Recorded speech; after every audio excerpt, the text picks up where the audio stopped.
What's up guys, welcome back to this video. Today I'm gonna show you some different phrases that mean let me know. So let's check them out with me. បាទស្វាគមន៍អ្នកទាំងអស់គ្នាត្រឡប់មកកាន់វីដេអូនេះវិញអញ្ចឹងថ្ងៃនេះខ្ញុំនឹងចែករំលែកជាមួយអ្នកទាំងអស់គ្នាអំពី clear មួយចំនួនដែលវាមានន័យស្មើទៅនឹង clear ថា let me know បាទ let me know មានន័យថាប្រាប់ខ្ញុំឲ្យដឹងផងអញ្ចឹងណាបាទអញ្ចឹងចង់ដឹងថាតើ clear ទាំងអស់នោះបាទមានអ្វីខ្លះសូមបាទស្វែងយល់ជាមួយខ្ញុំចេះដំបូងគេនេះគឺ keep me posted keep me posted បាទអញ្ចឹងនៅក្នុងន័យមានន័យថាប្រាប់ខ្ញុំឲ្យដឹងផងអញ្ចឹងណាឥឡូវយើងមើលអត្ថន័យវាបន្តិចសិនបាទ to make sure someone knows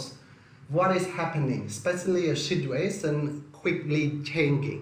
បាទចឹងមានន័យថាធ្វើឲ្យប្រកាសថានរណាម្នាក់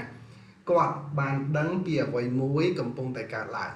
ហើយជាពិសេសនោះគឺស្ថានភាពដែលកំពុងតែផ្លាស់ប្ដូរភ្លាមៗអញ្ចឹងក្នុងអត្ថន័យថាយើងបាទប្រាប់គេឲ្យដឹងអញ្ចឹងណាបាទអញ្ចឹងគឺយើងអាចប្រើជាមួយទៅនឹង clear ថា keep me posted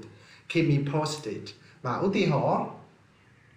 The doctor kept me posted about her condition បាទ The doctor kept me posted about her condition ចឹងមានន័យថាវិជ្ជបណ្ឌិតបាទបានប្រាប់ខ្ញុំអំពីស្ថានភាពជំងឺរបស់នាងបាទអញ្ចឹង keep me posted បាទមានន័យថា let me know អញ្ចឹងណាអញ្ចឹងប្រាប់ខ្ញុំឲ្យដឹងអំពីស្ថានភាពជំងឺរបស់នាងបាទហើយ clear ទី2វាមានន័យស្មើគ្នាដែរហ្នឹងគឺ keep me in the loop បាទ keep me in the loop អញ្ចឹងក៏ក្នុងន័យថាប្រាប់ខ្ញុំឲ្យដឹងដែរបាទឥឡូវកន្លែងនេះគេប្រាប់យើងបន្ថែមទៀតថា to be informed about everything regarding to that situation to that subject បាទអញ្ចឹងមានន័យថា to be informed នោះត្រូវបានគេផ្ដល់ព័ត៌មានអញ្ចឹងណាត្រូវបានគេផ្ដល់ព័ត៌មានអំពីបាទរឿងរ៉ាវដែលតាក់ទងទៅនឹងបាទប្រធានបទនោះរឿងនោះអញ្ចឹងណា subject កន្លែងហ្នឹងគឺយើងសំដៅទៅលើប្រធានបទហ្នឹងអញ្ចឹងបាទមានន័យថាក្នុងន័យនៅតែគេប្រាប់ដល់យើងអញ្ចឹងផ្ដល់ព័ត៌មានឲ្យយើងអញ្ចឹងណាបាទអញ្ចឹងគឺ keep me in the loop ឧទាហរណ៍ I really want to know what's happening so keep me in the loop បាទអញ្ចឹងមានន័យថាខ្ញុំពិតជាចង់ដឹងពីអ្វីដែលបានកើតឡើងហ្នឹងដូច្នេះសូមប្រាប់ខ្ញុំផងបាទ so keep me in the loop បាទអញ្ចឹងមានន័យថាសូមប្រាប់ខ្ញុំផង please let me know អញ្ចឹងណាបាទអត្ថន័យស្មើគ្នាអញ្ចឹងបាទអញ្ចឹងគឺអ្នកទាំងអស់គ្នាអាចប្រើជាមួយទៅនឹង clear ថា keep me in the loop បាទហើយ clear ទី3គឺ keep me updated បាទ keep me updated អញ្ចឹងក៏ក្នុងន័យថាប្រាប់ខ្ញុំឲ្យដឹងផងផ្ដល់ព័ត៌មានឲ្យខ្ញុំផងបាទអញ្ចឹងគេបញ្យល់ថា to ask someone to tell you what's happening and keep telling you ចឹងមានន័យថាឲ្យនរណាម្នាក់ហ្នឹងណាប្រាប់អ្នកអំពីអ្វីមួយដែលកំពុងតែកើតឡើងហើយនឹងប្រាប់ដល់អ្នកអញ្ចឹងមានន័យថាគាត់ដឹងរឿងហ្នឹងហើយគឺគាត់យកមកប្រាប់អ្នកអញ្ចឹងណាអញ្ចឹងក៏នៅក្នុងន័យថាប្រាប់ឲ្យដឹងប្រាប់ឲ្យបាទប្រាប់ខ្ញុំឲ្យដឹងអំពីអ្វីមួយអញ្ចឹងទៅបើឧទាហរណ៍ please keep me updated on the status of things បាទអញ្ចឹងក្នុងន័យថាសូមប្រាប់ខ្ញុំឲ្យដឹងអំពីស្ថានភាពនៃរឿងរ៉ាវទាំងអស់នោះបាទ things មានអីឡើយនេះគឺយើងសំដៅទៅលើអ្វីមួយរឿងរ៉ាវអ្វីមួយដែលវាច្រើនណាបាទអញ្ចឹង status of things បាទមានន័យថាស្ថានភាពនៃរឿងរ៉ាវទាំងអស់នោះអញ្ចឹង keep me updated បាទមានន័យថាប្រាប់ខ្ញុំឲ្យដឹងណាអំពីរឿងរ៉ាវទាំងអស់នោះផងអូខេបាទអញ្ចឹងនេះជាអត្ថន័យមួយទៀតនៃ clear ថា keep me updated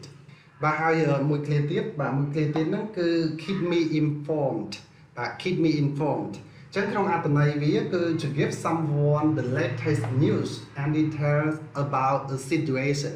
បាទអញ្ចឹងមានន័យថាផ្ដល់ឲ្យព័ត៌មានថ្មីហ្នឹងដល់នរណាម្នាក់ឬក៏ព័ត៌មានលម្អិតអំពីស្ថានភាពអ្វីមួយបាទអញ្ចឹងនៅក្នុងន័យខ្មែរយើងបាទគឺវាស្មើនឹងពាក្យថា let me know ដែរបាទ clear ថា let me know បាទជាន័យថាប្រាប់ខ្ញុំឲ្យដឹងផងដដែលអញ្ចឹងណាបាទអញ្ចឹងឧទាហរណ៍ coordinate with the locals and keep me informed បាទអញ្ចឹងមានន័យថាសម្របសម្រួលជាមួយនឹងអ្នកនៅក្នុងស្រុកទៅហើយបន្តមកបាទប្រាប់ខ្ញុំឲ្យដឹងផងអញ្ចឹងណាអញ្ចឹងក្នុងន័យថានៅតែ let me know keep me informed បាទនៅតែស្មើទៅនឹងអត្ថន័យថា let me know បាទហើយ clear បន្ទាប់ហ្នឹងគឺ notifies me បាទ notify me បាទអញ្ចឹង notify នេះអាចថាជូនដំណឹងឬក៏ប្រាប់ឲ្យដឹងដូចគ្នាអញ្ចឹងណាប៉ុន្តែកន្លែងនេះអ្នកនរគ្នាចំណាំដែរវារៀនគេហៅថា officially មានន័យថាជាលក្ខណៈបែបរៀងផ្លូវការណាបាទអញ្ចឹងផ្លូវការទីហោ to tell someone officially about something បាទអញ្ចឹងមានន័យថាប្រាប់នរណាម្នាក់អំពីអ្វីមួយហ្នឹងជាផ្លូវការអញ្ចឹងអានេះក្នុងន័យថាយើងចង់ជូនដំណឹងបាទជូនដំណឹងគេអញ្ចឹងណាអញ្ចឹង notify me មានន័យថាជូនដំណឹងខ្ញុំ notify somebody here បាទយើងអាចជូនដំណឹងទៅនរណាម្នាក់អញ្ចឹងគឺគេប្រើជាមួយនឹងគេស័ព្ទ notify ប៉ុន្តែក៏ខ្លះកន្លែងនេះណាវាអាចមានន័យស្មើទៅនឹង let me know តែប៉ុណ្្នឹងទេប៉ុន្តែសូមចាំថាបើអ្នកទាំងអស់គ្នាប្រើជាមួយគេស័ព្ទហ្នឹងឬ clear ហ្នឹងគឺក្នុងលក្ខណៈថាវាបែបផ្លូវការបាទបែបផ្លូវការអញ្ចឹងណាបាទឧទាហរណ៍ Will you notify me after 3 minutes បាទ Will you notify me after 3 minutes បាទអញ្ចឹងន័យថា3នាទីក្រោយតើអ្នកអាចប្រាប់ខ្ញុំបានទេបាទក្នុងន័យអញ្ចឹងណាតើ3នាទីក្រោយអ្នកអាចជូនដំណឹងដល់ខ្ញុំបានទេអូខេអញ្ចឹង Will you notify me after 3 minutes បាទហើយ clear បន្ទាប់នេះគឺ enlighten me បាទ enlighten គេស័ព្ទមានន័យថាបើឧទាហរណ៍ដែលយើងនិយាយអំពីព្រះពុទ្ធអីចឹងណាគឺត្រាស់ដឹងណាពាក្យថាត្រាស់ដឹងគឺអាចប្រើជាមួយនឹងពាក្យ enlighten តែនៅក្នុងន័យនេះកន្លែងនេះណាគឺ enlighten me ហ្នឹងគឺ let me know ដដែលបាទអញ្ចឹងមានន័យថាប្រាប់ខ្ញុំឲ្យដឹងផងអញ្ចឹងណាបាទគេបញ្យល់ថា to provide someone with information and understanding បាទអញ្ចឹងមានន័យថាផ្ដល់ការយល់ដឹងឬក៏ព័ត៌មានណាមួយដល់នរណាម្នាក់បាទអញ្ចឹងណាឬក៏មួយទៀតគេថាម៉េច or to explain the true fact about something to someone ឬក៏ពន្យល់អំពីសភាវៈពិតអំពីរឿងរ៉ាវអ្វីមួយនេះដល់នរណាម្នាក់អញ្ចឹងណាអញ្ចឹងបានពាក្យនេះគេស័ព្ទដើមនេះគឺមានន័យថាគេប្រែថាត្រាស់ដឹងមានន័យថាបាទអ្នកដែលអាចរកឃើញពីសភាវៈពិតនេះហើយអាចពន្យល់ទៅដល់អ្នកដទៃអញ្ចឹងណាបាទអញ្ចឹងដូចជាព្រះពុទ្ធអីចឹងជាដើមបាទគេហៅថាជាអ្នកដែល God enlightenment អូខេអញ្ចឹងមានន័យថាត្រាស់ដឹងក្នុងន័យអញ្ចឹងណាប៉ុន្តែ clear នេះគឺវាស្មើគ្នាទៅនឹងភាសានិយាយរបស់គេថាបាទ let me know ប្រាប់ខ្ញុំឲ្យដឹងផងអូខេបាទអញ្ចឹងឧទាហរណ៍ enlighten me about your plan for the future បាទអញ្ចឹងមានន័យថាប្រាប់ខ្ញុំអំពីផែនការរបស់អ្នកសម្រាប់ទៅអនាគតបាទអញ្ចឹង enlighten me about your plans for the future បាទអញ្ចឹងជួយប្រាប់ខ្ញុំផងអំពីផែនការរបស់អ្នកទៅអនាគតបាទហើយ clear មួយទៀតបាទ clear ចុងក្រោយបាទនេះគឺ get back to me when you can បាទ get back to me when you can អញ្ចឹងស្មើទៅនឹងថា let me know បាទប្រាប់ខ្ញុំឲ្យដឹងផងបាទទីហោ just get back to me when you can if you want to change it បាទអញ្ចឹងមានន័យថាប្រាប់ខ្ញុំឲ្យដឹងបើសិនណាបើអ្នកចង់បដូរវាអូខេអញ្ចឹងមានន័យថាយើងប្រែទៅស្រួលកាលណា